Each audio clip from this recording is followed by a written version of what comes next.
When our team of embryologists looks at the embryos, several decisions are made. Based on how they appear under the microscope, assessments can be made regarding the likelihood of those embryos implanting. Now, beyond that, pre-implantation genetic diagnosis, or PGD, is something we're excited to offer at CFA.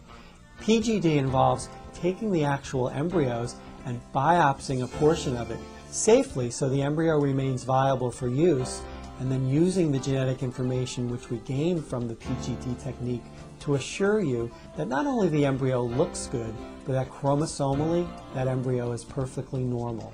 This is dramatic for patients who have a history of genetic disorders, and very important in women, especially as they get older, to rule out the possibilities of chromosomal abnormalities that often result in the types of miscarriages that are so common. PGD, or preimplantation genetic diagnosis, can be used in conjunction with your IVF cycle to help better select healthy normal embryos. PGD is best utilized in women over 37 years of age, in those experiencing multiple miscarriages, and in those who've experienced multiple failed IVF attempts. There are two types of PGD screenings. The first type is aneuploidy. This screens the embryonic genetic material for abnormalities in the actual number of chromosomes present. It is also possible to evaluate embryos for the presence of Down syndrome, otherwise known as trisomy 21, and Klinefelter syndrome, an abnormality of the sex chromosomes.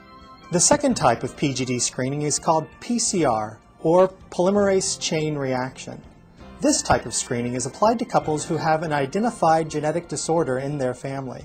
Such genetic disorders include cystic fibrosis, Fragile X syndrome, hemophilia, Huntington's disease, sickle cell anemia, or Tay-Sachs. After diagnosis, embryos carrying a recessive gene which are not affected by the disorder, or embryos which are completely free of the disease, are available for replacement at the time of transfer.